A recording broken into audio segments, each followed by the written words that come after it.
Baik, yang pertama yang akan kita bahas itu adalah Electronic Codebook atau ECB. Semoga bisa terjelaskan dengan waktu yang ada. Jadi Electronic Codebook ECB itu karakteristiknya ada setiap blok dari plain text dienkripsi secara individual. Itu hampir mirip dengan karakteristik dari dari klasik ya, algoritma kriptografi klasik. Jadi dienkripsi secara individual. Kalau misalnya ada kata aku di situ, maka A dienkripsi lain, K dienkripsi lain, U juga dienkripsi lain. Sama dengan si ACB. Jadi enkripsinya itu pakai kunci ya.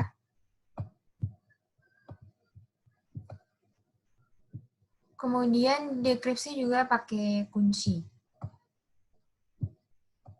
Yang dalam hal ini, PI dan CI masing-masing adalah plain text dan ciphertext ke I.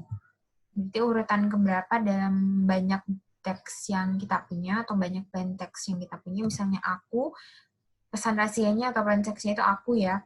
Berarti ada 3 huruf dalam plain text tersebut. Gitu.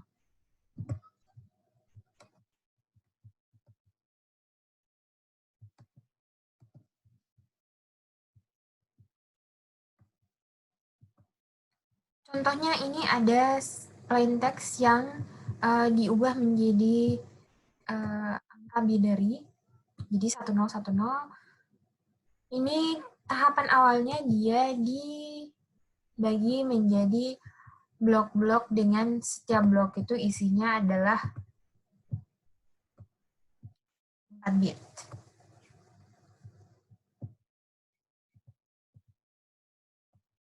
Jadi contohnya kalau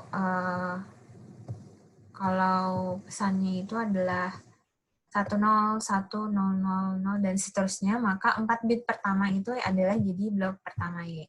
Jadi yang ini ya, 4 bit pertama itu jadi blok pertama. Jadi 4 bit pertama itu adalah 1010. Kemudian seterusnya sampai habis plain text-nya kita habiskan, kita bagi-bagi per grup, di mana per grup itu isinya 4 bit. Ini kemudian bisa juga diubah menjadi heksadesimal ya. Kalau heksadesimal maka ini adalah isi dari 4 bit ini.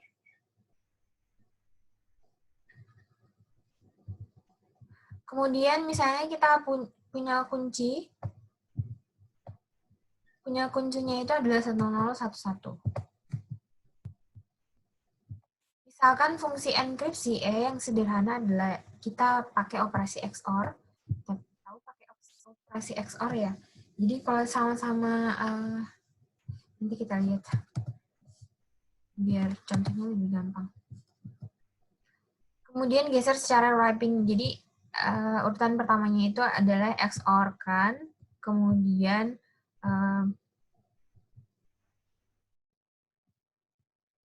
dengan menggunakan K, habis itu kemudian geser secara wrapping bit dari P1 XOR, ini lambang XOR ya, posisi ke kiri. Kita lihat contohnya, ini adalah plain text-nya, ini adalah kuncinya. Jadi ini adalah plain text-nya. Ini 1010, kita XOR-kan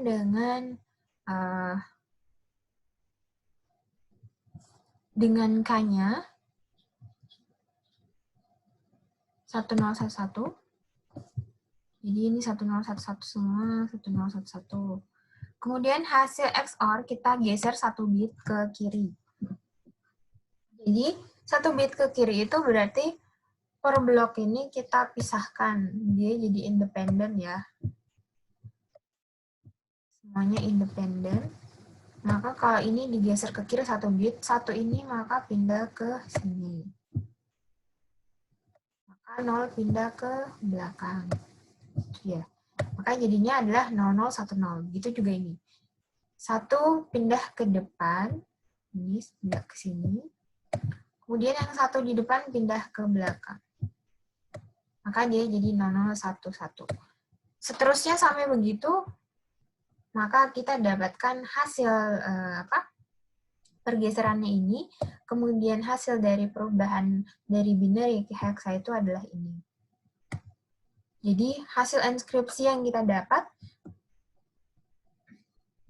dalam notasi hexa ya, itu adalah ini. Kemudian ini plain text-nya ya. Kemudian ini adalah hasil dari ciphertext-nya. 2, 3, 1, 2, 4. Itu adalah ini, 2, 3, 1, 2. Lumayan gampang, tetapi yang membedakan adalah di sini kita sudah tidak main karakter saja, di sini kita sudah bermain angka binary dan angka hexa. Gitu. Kemudian kita sudah mulai melakukan proses grouping, di mana per grouping atau per blok itu isinya adalah 4. Itu adalah algoritma dari kriptografi ECB ya, kalau tidak salah tadi. Ya, ECB. Ada mode ECB, blok plaintext yang sama, blok ciphertext yang sama. Misalnya ya, blok plaintext-nya itu ada 10 binary, angka binary. Maka hasil enkripsi itu juga akan ada 10 angka binary. Membuat buku code plaintext dan ciphertext yang berkoresponden asal kata codebook di dalam HCB. Jadi, karena dalam satu grup itu hanya ada 4 bit, jadi 4 bit itu kalau isinya hanya 0 dan 1, maka pasti kita bisa prediksi apa saja kemungkinan terjadi dalam satu grup tersebut. Misalnya bisa saja ada blok yang isinya 000 semua, atau ada 0001. Nah, kalau misalnya kuncinya kita sudah ketahui, maka pasti hasil akhirnya itu akan selalu sama gitu. Makanya kalau pakai ECB tidak apa-apa tidak menggunakan proses perhitungan pada saat kita memakai, tetapi proses perhitungan dilakukan sebelum aplikasi diterapkan gitu. Jadi kita langsung akhirnya menghitung dulu kalau misalnya plain text-nya 00, kemudian ciphertext-nya itu adalah 111100. Itu ciphertext-nya ini. Kalau plain text-nya ini, ciphertext-nya ini. Kalau plain text-nya ini, ciphertext-nya ini, dan seterusnya sampai plain text-nya ini, ciphertext-nya yang ini. Maka, kalau kita tinggal meliskan saja, mendaftarkan semua blok ini, plain text-nya dengan ciphertext-nya, maka kita tidak perlu lagi melakukan proses perhitungan. Kita hanya perlu proses pencocokan saja. Jadi kalau misalnya blok awal dari pesan kita itu adalah 0, 0, 0, 1, maka kita tinggal lihat saja mana blok yang cocok dengan library yang kita punya atau codebook yang kita punya. Nah, ternyata cocok yang di baris kedua, maka pasti hasil dekripsinya itu adalah ini. Maka tidak perlu langsung kita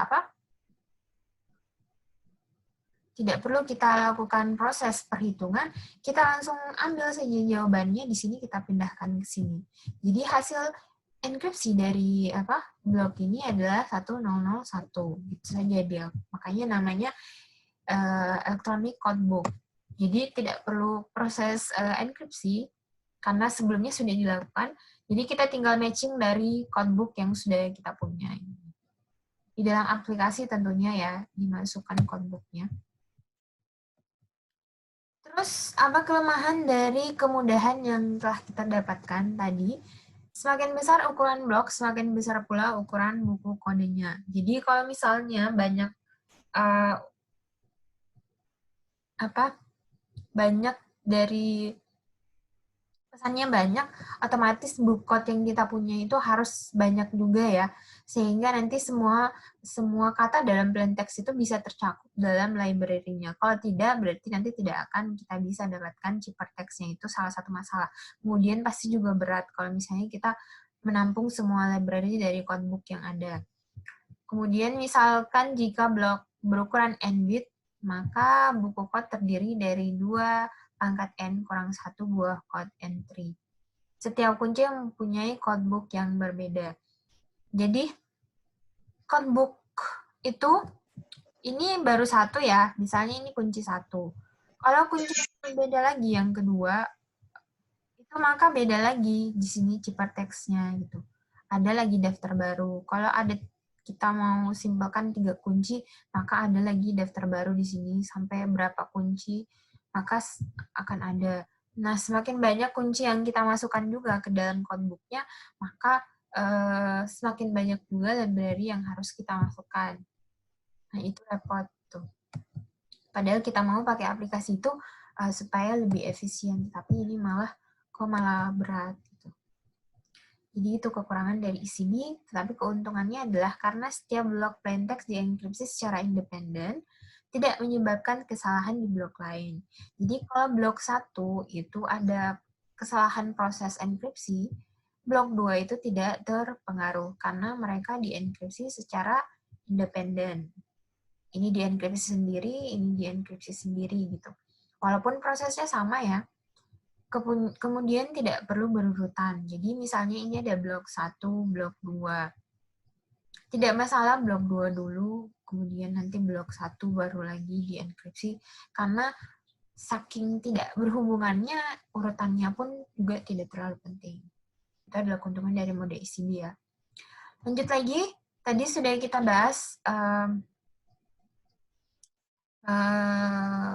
ECB sama kelemahan dan keuntungan. Ini kurang lebih sama saja ya dengan yang tadi yang dijelaskan. Kita masuk ke yang kedua, Chipper Block Chaining. Chipper Block Chaining atau CBC membuat ketergantungan antar blok. Tadi bisa kita lihat, kelemahan dari yang ECB itu adalah setiap blok itu independen. Ada bagusnya tetapi ada negatifnya itu. Sehingga kalau negatifnya adalah kalau si cracker atau hacker itu memecahkan salah satu blok saja, maka blok lain itu langsung bisa dipecahkan juga gitu. Nah, cara untuk mengatasinya adalah dibuat lagi karakteristik baru yaitu CBC. CBC itu digunakan untuk membuat blok satu blok itu saling ketergantungan dengan blok yang lainnya. Ini misalnya blok 1 ya. Mohon maaf tulisannya kurang bagus. Ini blok 2. Jadi blok 2 ini tidak bisa dipecahkan kalau blok 1 itu belum terpecah gitu. Jadi kalau mau serang yang kedua, dia harus serang dulu yang pertama. Seterusnya begitu sampai blok terakhir. Misalnya yang kita punya adalah blok N. Ini baru hujan ya, semoga bisa kedengaran. Hasil enkripsi blok sebelumnya diumpan balikan ke dalam enkripsi blok yang current. Jadi enkripsi ini diumpan balik ke dalam blok yang saat ini sedang kita hitung. Kemudian selanjutnya lagi, ini juga kita masukkan dia ke dalam proses blok selanjutnya. Itu yang membuat dia saling ketergantungan. Beda tadi dengan ECB ya, independen. Setiap blok itu dilakukan proses enkripsi sendiri-sendiri. Nah, ini contohnya. Jadi ini adalah ciphertext sebelumnya, ciphertext hasil dari proses sebelumnya. Kemudian kita pakai blok plaintext selanjutnya, kita lakukan proses XOR, kemudian kita lakukan proses enkripsi dengan kunci, maka kita dapat ciphertext blok selanjutnya. Jadi kalau misalnya N-nya itu adalah 5, I-nya adalah 5 ya. Maka ini berarti 5 kurang 2 itu adalah 3. Kemudian di sini 5 kurang 1 berarti di sini adalah C4. Di sini C3. Seterusnya C4 kita pakai lagi ke tahapan proses selanjutnya. Di sini kalau 5 kurang 1 berarti di sini 4. Di sini 5. Kalau I-nya ya. Kita XOR-kan dengan C4. Kemudian setelah hasil XOR didapatkan, kita lakukan proses enkripsi dengan kunci, maka kita dapatkan C5. Nah, C5 ini adalah hasil akhir. Nanti bisa kita gabungkan saja C3 sebelumnya yang kita dapat. C3 ya. Ditambah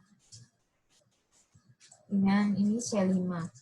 Maka ini adalah ciphertext yang kita punya. Begitu juga dengan proses dekripsi ya, kurang lebih pasti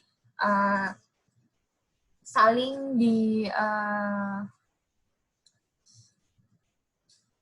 dihubungkan antara proses satu dan proses yang akan datang gitu, supaya mereka saling keterkaitan. Enkripsi blok pertama memerlukan blok semu atau channel yang disebut initialization factor atau IV ya. IV dapat diberikan oleh pengguna atau dibangkitkan secara acak oleh program. Jadi memang ada algoritma kriptografi modern yang kita harus membangun sebuah initialization factor dulu di awal. Itu biasanya pakai random number juga bisa, atau pakai nilai yang memang sudah disediakan oleh si pengguna gitu. Atau bisa dibangkitkan sendiri tetapi dengan aturan dari masing-masing kriptografi. Algoritma kriptografi. Sehingga nanti kalau kita sudah mulai, itu pasti ada di sini akan mulai dari channel gitu. Kemudian nanti dihasilkan itu adalah C1. Seterusnya itu. Karena kalau tidak seperti itu, maka agak sulit kita ingin melakukan proses CGC ini kalau misalnya tidak ada initialization factor. Pada dekripsi, blok plaintext diperoleh dengan cara mengexorkan IV dengan hasil deskripsi terhadap blok ciphertext pertama. Contoh ya, kita punya plaintext ini. Kemudian kita bagi lagi per grup. Jadi ini plaintext pertama, kemudian ini adalah plaintext kedua, ini ketiga, keempat, kelima. Kalau dibentuk dalam hexadesimal, maka ini adalah nilainya. Tapi kita di sini bahas yang binary dulu ya. Kemudian kuncinya sama juga, itu adalah 1011. Misalkan fungsi enkripsi E yang sederhana adalah XOR. XOR-kan blok plaintext P dengan key, kemudian geser secara wrapping bit-bit dari P. I XOR-kan dengan K satu posisi ke kiri. Nah, di sini diberikan ternyata initialization factor-nya itu adalah, atau C0 itu sama dengan 000. Kita lihat bagaimana tahapannya. Jadi kita ingin mencari C1 sekarang ya, pakai metode CBC.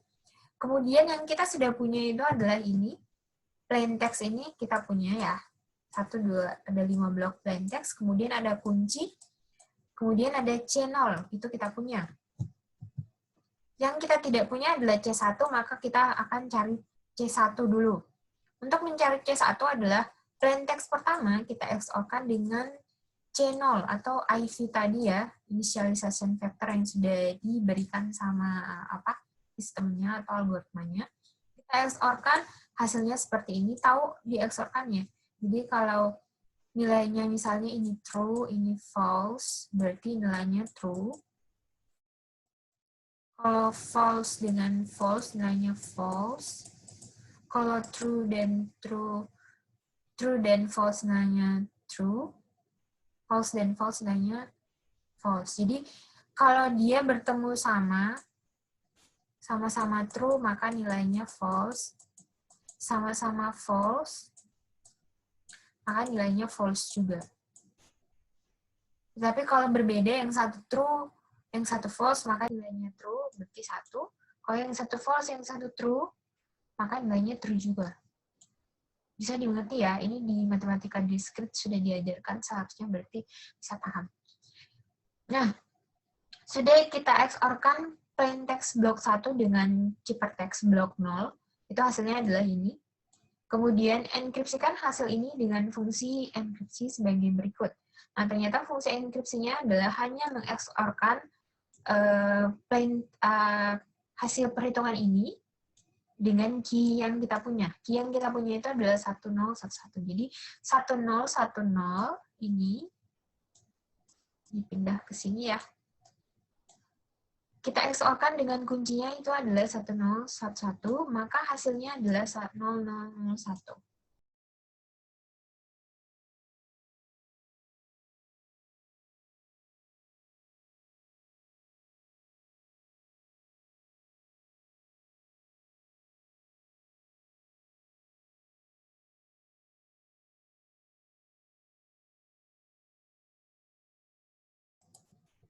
Baik, kita lanjut lagi. Mohon maaf tadi keluar.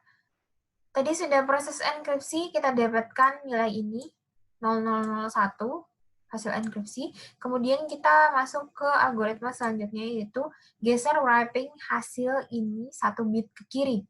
Yang ini geser 1 bit ke kiri. Jadi, gesernya maka ini pindah ke sini 1 bit, yang depan pindah ke belakang. Hasilnya adalah 0010. Maka ini adalah nilai ciphertext blok pertama yang kita dapatkan. Seterusnya begitu ya. Kemudian nanti C1 akan dipakai lagi ke tahap selanjutnya, lihat ini. Kemudian untuk mencari C2. Kemudian kalau misalnya C2 sudah kita dapatkan, maka C2 lagi akan kita pakai ke tahap selanjutnya untuk mencari C3. Gitu. Makanya di sini karakteristiknya adalah yang sebelumnya dipakai untuk tahap yang saat ini kita lakukan proses perhitungan. Gitu.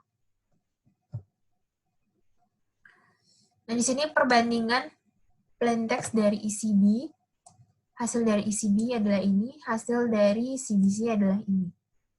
Yang 123, 124, yang 127 FDF. Kurang lebih tetap sama ya ukurannya, tetapi yang satu, yang CBC itu lebih kompleks. Keuntungan dari mode CBC, karena blok plaintext yang sama tidak menghasilkan blok ciphertext yang sama.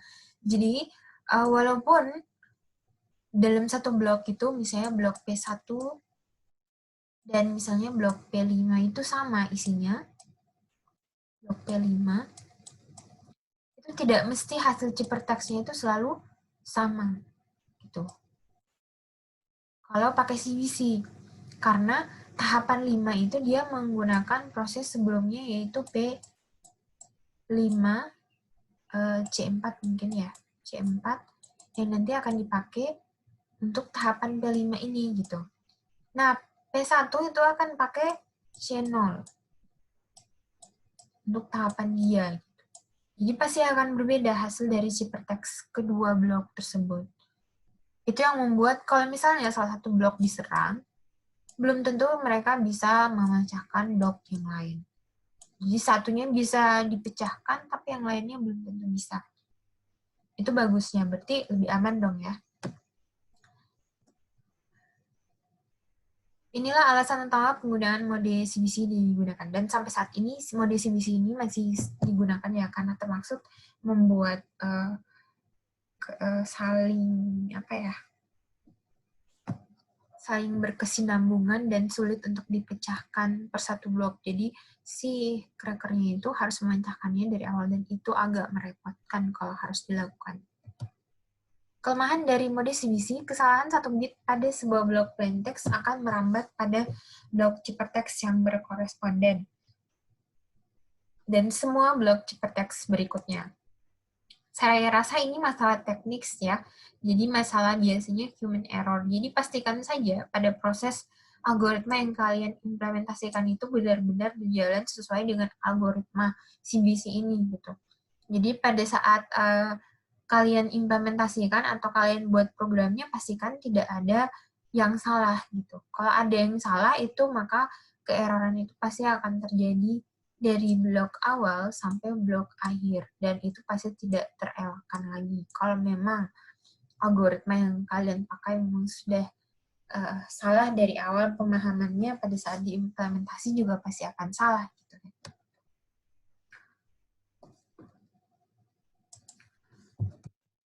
Mengatasi kelemahan pada mode CBC, jika diterapkan pada komunikasi data, ukuran blok yang belum lengkap, data dienkripsi dalam unit yang lebih kecil daripada ukuran blok. Unit yang dienkripsi dapat berupa bit per bit, jadi seperti chipper aliran.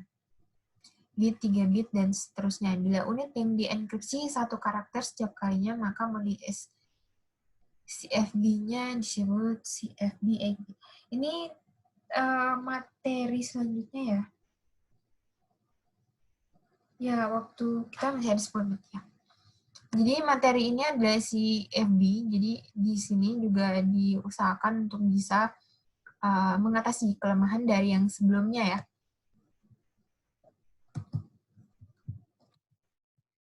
CFB n-bit mengenkripsi plaintext sebanyak n-bit setiap kali, di mana n itu lebih dari sama dengan n, atau bisa saja n itu kurang dari sama dengan m sama dengan ukuran dari blok.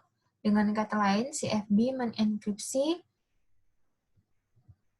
chip per blok seperti pada chip per aliran. Mode CFB membutuhkan sebuah antrian atau queue yang berukuran sama dengan ukuran blok masukan. Tinjau mode CFB 8-bit yang bekerja pada blok berukuran 64 bit setara dengan 8 byte. Jadi 64 bit ini setara dengan 8 byte pada gambar berikut. Jadi contohnya seperti ini ya. Jadi dia kalau yang tadi itu prosesnya itu pakai blok per blok. Kalau di sini dia prosesnya pakai byte per byte. Jadi dia seperti chip per aliran tapi isinya adalah byte. Kalau aliran kemarin kan yang di Yang di klasik itu dia pakai per karakter ya. Maka sama saja dia aliran juga, chip per aliran. Kalau yang ini dia per byte. Jadi misalnya kita melakukan proses enkripsi pada satu blok di sini, ya. Kemudian kita lakukan proses leftmost byte, berarti kita geser misalnya. Kemudian kita lakukan proses enkripsi dengan kunci, yaitu adalah plaintext yang pertama, misalnya kita XOR-kan dengan key ya, maka kita dapatkan nilai ciphertext-nya. Nanti nilai ciphertext ini yang satu ini ya, CI, byte ke I, kita pakai lagi ke tahap selanjutnya. Itu, kita proses lagi dia, kita enkripsi lagi dengan K, kemudian kita lakukan proses wrapping, dari kita ambil yang paling left, most byte, kemudian kita lakukan lagi proses XOR dengan plaintext, kemudian pakai key lagi, kemudian dapat lagi misalnya C1 gitu. Nah, C1 lagi nanti dipakai seterusnya di sini. Sama juga dekripsinya ya. Nah, di sini sepertinya usahanya adalah untuk bisa mengatasi tadi kalau misalnya satu blok itu error, maka yang seterusnya itu error semua gitu. Jadi di sini dengan cara seperti ini, maka kalau misalnya satu blok itu error, maka blok itu saja yang error, tetapi yang lainnya itu tidak ikut serta gitu. Contoh di sini proses enkripsinya adalah untuk mencari CI, kita punya plaintext I, kita XOR-kan dengan MSB atau most byte dari hasil enkripsi XI. Kemudian XI ini nanti kita dapatkan itu dari LSB M kurang N, di dalamnya itu adalah kita masukkan XI yang awal, jadi kalau misalnya ini X0 berarti ini X1 gitu ya. Kemudian apa ini ya? Kemudian kita sambungkan lagi dengan ciphertext. Gitu. Jadi kayak didampingi di blok hasil ini didampingi dengan ciphertext sebelumnya gitu. Proses dekripsi kurang lebih sama juga ya, pasti kebalikannya dari itu. Di sini boleh dilihat simbol-simbol yang di atas itu kalau membingungkan. Kalau XI itu adalah isi antrian dengan X1 itu adalah initialization vector, kemudian E itu adalah fungsi enkripsi dengan algoritma chip per blok, kemudian K itu kunci, kemudian M itu panjang blok enkripsi, N sama dengan panjang unit enkripsi. Ini ada operator penyambung tadi yang Ibu bilang, berarti disandingkan atau disambungkan. Kemudian most significant byte berarti yang paling kiri, least significant byte berarti yang paling kanan. Ini kalau misalnya per byte berarti byte paling kiri, ini kalau byte LSB berarti byte yang paling kanan. Kayak yang misalnya kita gambar ini ya, maka ini adalah MSB. Ini ada LSB. Nah, kalau di sini dia prosesnya adalah yang MSB dulu yang diproses, kemudian selanjutnya sampai ke LSB-nya gitu. Sampai ke LSB sini.